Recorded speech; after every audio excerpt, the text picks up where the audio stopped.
കോഴിക്കോട് താമരശ്ശേരിയിൽ നിന്ന് 70 കിലോമീറ്ററിലധികം സഞ്ചരിച്ചാൽ ഒരു പഴയ പട്ടണത്തിലെത്താം. 1700 കാലഘട്ടം അടക്കി വാണ ടിപ്പു സുൽത്താന്റെ പടയോട്ട ചരിത്രം പേറുന്ന മണ്ണാണ് ഇപ്പോഴും സുൽത്താൻ ബത്തേരി. ഈ ബത്തേരിയിലൂടെയാണ് ടിപ്പുവിന്റെ സാമ്രാജ്യമായ മൈസൂരിലേക്ക് നമ്മൾ കടന്നു ചെല്ലുക. പോകുന്ന വഴി അനധികൃതമായ റോഡിന് ഇരുവശത്തും കുടിൽ കെട്ടി പാർക്കുന്നവരെ കാണാം. കാടിനിടയിലൂടെ മനുഷ്യർ വെട്ടിയ വഴികളിൽ സഹ്യന്റെ മകൻ ഒറ്റയ്ക്കും കൂട്ടമായും നടക്കുന്നുണ്ടാകും. ഈ സ്ഥലം ഗണപതി വട്ടമാണോ അതോ സുൽത്താന്റെ ബത്തേരിയോ എന്ന വിവാദങ്ങൾ ഇതിനോടകം തന്നെ ഉയർന്നു കഴിഞ്ഞു. സുൽത്താൻ ബത്തേരിയുടെ പേരുമാറ്റം അനിവാര്യമാണെന്ന് BJP സംസ്ഥാന പ്രസിഡന്റ് K. സുരേന്ദ്രന്റെ പ്രസ്താവനയാണ് വിവാദങ്ങൾക്ക് ആധാരമായത്. ടിപ്പു സുൽത്താനുമായി ബന്ധപ്പെട്ട ഈ പട്ടണത്തിന്റെ പേരിനോട് BJPക്ക് എന്താണ് ഇത്ര അമർഷം? അതിനു മുൻപ് ഒരു ചോദ്യം. K. സുരേന്ദ്രന്റെ ഈ പ്രസ്താവനയെ നിങ്ങൾ എങ്ങനെയാണ് നോക്കിക്കാണുന്നത്? സുൽത്താൻ ബത്തേരിയെ ഗണപതി വട്ടമാക്കണം എന്ന് നിങ്ങൾക്ക് തോന്നുന്നുണ്ടോ? അപ്പോൾ നമുക്ക് വീഡിയോയിലേക്ക് പോകാം. കേരളത്തിൽ വയനാട് ജില്ലയുടെ തെക്കുകിഴക്കേ അറ്റത്ത് സ്ഥിതി ചെയ്യുന്ന ഒരു നഗരമാണ് സുൽത്താൻ ബത്തേരി. വയനാട് ജില്ലയിലെ ആകെയുള്ള 3 താലൂക്ക്, നിയമസഭാ മണ്ഡലം, നഗരസഭ എന്നിവയിലൊന്നാണ് സുൽത്താൻ ബത്തേരി. കൽപ്പറ്റ, മാനന്തവാടി എന്നിവയാണ് മറ്റുള്ള 2 എണ്ണം. വയനാട് ജില്ലയിലെ പ്രമുഖ വ്യാപാര കേന്ദ്രം കൂടിയാണ് ഇന്നിവിടം. മറ്റൊരു പ്രത്യേകത എന്തെന്നാൽ തമിഴ്നാട്, കർണാടക, കേരളം എന്നീ 3 സംസ്ഥാനങ്ങളുടെ സംഗമവേദി കൂടിയാണ് ഈ നഗരം. ഒരു കാലത്ത് കേരളം നേരിട്ട കടുത്ത സാമ്പത്തിക പ്രതിസന്ധിയിൽ നിന്ന് രക്ഷ നേടാനായി മലമുകളിലേക്ക് കയറിയ കുറെ കർഷകരാണ് ഈ നഗരത്തെയും ഉണ്ടാക്കിയെടുത്തത്. 3-ൽ 1 മുസ്ലിം വിഭാഗവും 5-ൽ 1 ക്രിസ്ത്യാനികളും ബാക്കി ഹിന്ദുക്കളും ആദിവാസികളും ഒരുപോലെ ജീവിക്കുന്ന മണ്ണ്. നൂറ്റാണ്ടുകൾക്ക് മുമ്പുണ്ടായിരുന്ന ജൈനവിശ്വാസത്തിന്റെ ബാക്കി ശേഷിപ്പുകളും ഉൾപ്പെട്ടതാണ് ഇന്നത്തെ സുൽത്താൻ ബത്തേരി. സുൽത്താൻ ബത്തേരിയെക്കുറിച്ച് പറയുന്നതിന് മുൻപ് നമ്മൾ പരിചയപ്പെടേണ്ടത് വയനാടിനെയാണ്, അവിടുത്തെ മനുഷ്യരെയാണ്. വയനാട്ടിലെ ബ്രിട്ടീഷ് ഭരണത്തിന്റെ 2 കാലഘട്ടങ്ങളാണുള്ളത്. ആദ്യത്തേത് പഴശ്ശിരാജയുടെ കയ്യിൽ നിന്നും ലഭിച്ച വയനാടൻ പ്രദേശങ്ങൾ ഭരിച്ചിരുന്ന ഈസ്റ്റ് ഇന്ത്യ കമ്പനിയുടെ ഭരണകാലം. 1858-ൽ ഈസ്റ്റ് ഇന്ത്യ കമ്പനിയുടെ കയ്യിൽ നിന്ന് രാജ്ഞി നേരിട്ട് ഭരണം ഏറ്റെടുക്കുന്നത് വരെ അത് തുടർന്നു പോന്നു. പിന്നീട് 1947 വരെ മലബാർ കളക്ടറുടെ ബ്രിട്ടീഷ് ഭരണമായിരുന്നു വയനാട്ടിൽ നിലനിന്നിരുന്നത്. വയനാട്ടിലെ ബ്രിട്ടീഷ് ആധിപത്യത്തിന് മുമ്പ് തന്നെ സമ്പന്നമായ ഒരു ജനപദ സംസ്കാരം വയനാട്ടിലുള്ളതായി ചരിത്രം രേഖപ്പെടുത്തിയിട്ടുണ്ട്. വയനാട്ടിൽ ആദ്യമായി ഒരു റവന്യൂ സെറ്റിൽമെന്റിന്റെ തുടക്കം കുറിച്ചത് തലശ്ശേരി സബ് കളക്ടറായിരുന്ന TH ബാലനാണെന്ന് HS ഗ്രാമയുടെ റിപ്പോർട്ടിൽ പരാമർശിക്കുന്നുണ്ട്.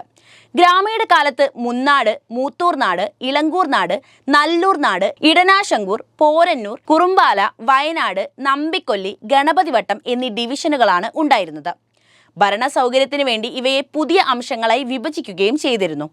അന്നത്തെ ഗണപതി വട്ടം എന്ന സ്ഥലത്തിന്റെ പ്രാധാന്യവും പ്രസക്തിയും പലപ്പോഴായി റിപ്പോർട്ടുകളിൽ സൂചിപ്പിക്കുന്നുമുണ്ട്. ഗണപതി പാളയം എന്ന സ്ഥലത്തെ പോലീസ് പിക്കറ്റിനെ കുറിച്ചും ബ്രിട്ടീഷ് രേഖകൾ പരാമർശിക്കുന്നുണ്ട്. ഇനി ടിപ്പു സുൽത്താനുമായുള്ള ബന്ധത്തെക്കുറിച്ച് നോക്കാം. ഹൈദരാലിയുടെയും ടിപ്പുവിന്റെയും പടയോട്ടക്കാലത്ത് പാതയോരത്ത് നിലനിന്നിരുന്ന ഗണപതി വട്ടം എന്ന സ്ഥലമാണ് പിൻകാലത്ത് സുൽത്താൻ ബത്തേരി ആയി മാറിയതെന്നാണ് ചരിത്രം പറയുന്നത്. നൂറ്റാണ്ടുകളുടെ പഴക്കമുള്ള ഗണപതി ക്ഷേത്രമാണ് ഈ പ്രദേശത്തിന് ഗണപതി വട്ടം എന്ന പേര് സമ്മാനിച്ചത്. ചെറിയ ജനപദം എന്ന രീതിയിൽ ദശാബ്ദങ്ങൾ അറിയപ്പെട്ടിരുന്ന ഗണപതി വട്ടം എന്ന സ്ഥലത്ത് ടിപ്പു സുൽത്താന്റെ ആയുധപുര നിർമ്മിച്ചിരുന്നു. അതായിരിക്കണം പിൻകാലത്ത് ഇവിടെ എത്തിയ ബ്രിട്ടീഷുകാർ സുൽത്താന്റെ ആയുധപുര എന്നർത്ഥത്തിൽ സുൽത്താൻ ബാറ്ററി എന്ന പേരിട്ടത്.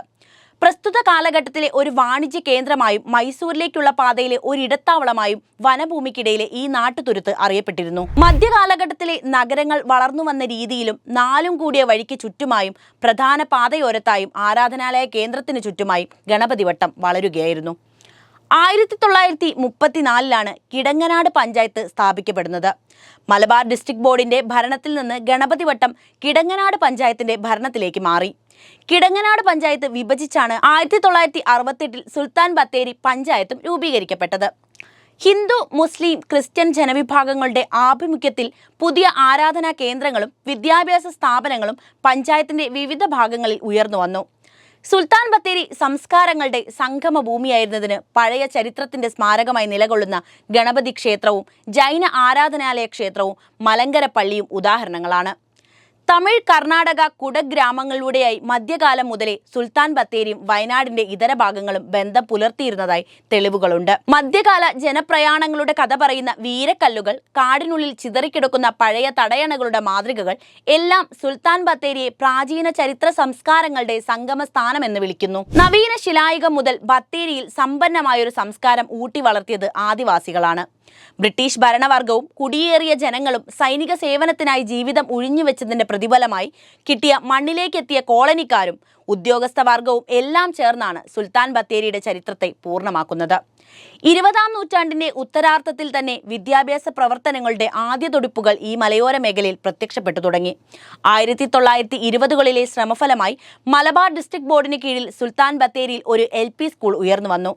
സുൽത്താൻ ബത്തേരിയിലേക്ക് പ്രധാന നഗരമായ കോഴിക്കോട്ട് നിന്നുള്ള യാത്ര 1940 വരെ കാളവണ്ടിയിലായിരുന്നെങ്കിലും അതിനുശേഷമുള്ള കാലത്താണ് ആധുനിക ബസ് സർവീസ് ഇവിടേക്ക് എത്തുന്നത്. അന്നു മുതൽ ഇന്നു വരെയുള്ള കാലയളവിൽ നാടിന്റെ പുരോഗതി അസൂയാവഹമായിരുന്നു. പണ്ട് മുതൽ തന്നെ ഈ പ്രദേശം തികച്ചും ഇവിടുത്തെ ആദിവാസികളായ ചെട്ടിമാർ, പണിയർ, കുറുമർ, ഊരാളി, നായ്ക്കർ എന്നീ വിഭാഗങ്ങളുടെ ആവാസ കേന്ദ്രമായിരുന്നു. പഞ്ചായത്തിൽ 26 ക്ഷേത്രങ്ങളും 15 ക്രിസ്ത്യൻ പള്ളികളും 15 മുസ്ലിം പള്ളികളുമുണ്ട്.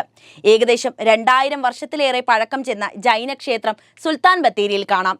പുരാവസ്തു വകുപ്പിന്റെ കൈവശമുള്ള ഈ കേന്ദ്രത്തിൽ ക്ഷേത്രാചാരങ്ങളല്ലാതെ ഉത്സവാഘോഷങ്ങൾ നടക്കാറില്ല. ഉത്സവാഘോഷങ്ങളിൽ എടുത്തു പറയാവുന്നത് സുൽത്താൻ ബത്തേരിയുടെ മാരിയമ്മൻ കോവിലിലെ ഉത്സവമാണ്. ഇത് ബത്തേരിയുടെ ദേശീയോത്സവമായിട്ടാണ് കണക്കാക്കപ്പെടുന്നത്.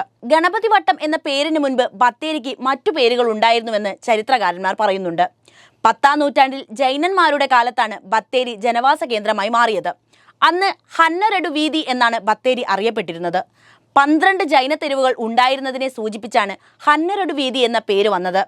വളരെ കാലം ഈ പേരിലാണ് ബത്തേരി അറിയപ്പെട്ടിരുന്നത്.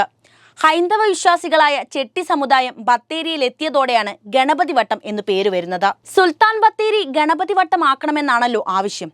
ചരിത്രം ഇങ്ങനെ കുഴിച്ചു ചെന്നാൽ നമ്മൾ എവിടെയാണ് എത്തിത്തീരുക എന്നതാണ് എന്നെ അലട്ടുന്ന ഒരു പ്രശ്നം. ടിപ്പു സുൽത്താന്റെ ബാറ്ററി നിലനിന്നിരുന്ന സ്ഥലം എന്ന രീതിയിലാണ് പിൻകാലത്ത് ആ പേര് വന്നത്. അത് ബ്രിട്ടീഷുകാരുടെയും മറ്റും കത്തുകളിൽ പരാമർശിക്കുന്ന ഒരു അടയാള നാമം മാത്രമായിരുന്നു. അതൊരു സ്ഥലനാമമായി അവതരിപ്പിച്ചിരുന്നില്ല. പക്ഷേ ബ്രിട്ടീഷ് ഭരണം വന്നതോടെ ആ പേര് തുടർന്നു പോന്നു. അതിനു മുൻപ് ഈ സ്ഥലത്തിന്റെ പേര് ഗണപതി വട്ടമായിരുന്നു എന്ന് പറയുന്നത് തെറ്റൊന്നുമില്ല. കാരണം 600 വർഷത്തോളം മുമ്പ് വയനാട്ടിലേക്ക് കുടിയേറിയ കുറുമ്പ്രനാട് രാജവംശവുമായി ബന്ധപ്പെട്ട രേഖകളിൽ അവിടെയുള്ള ഗണപതി ക്ഷേത്രത്തിന് ചുറ്റുമുള്ള ചില സ്ഥലങ്ങളെ ചേർത്ത് ഗണപതി വട്ടം എന്ന് പരാമർശിക്കുന്നുണ്ട്. പക്ഷേ ഈ സ്ഥലത്തിന് അതിനു മുമ്പുള്ളത് ഒരു കന്നഡ പേരായിരുന്നു. അങ്ങനെ നമ്മൾ പിറകിലേക്ക് പോവുകയാണെങ്കിൽ എവിടെ ചെന്നെത്തുമെന്നാണ് എൻ്റെ ചോദ്യം. നിങ്ങളുടെ അഭിപ്രായം എന്തു തന്നെയായാലും കമൻറ്റ് ബോക്സിൽ എഴുതൂ. വീഡിയോ ഇഷ്ടപ്പെട്ടാൽ ലൈക്ക് ചെയ്യാനും ഷെയർ ചെയ്യാനും ശ്രദ്ധിക്കുമല്ലോ.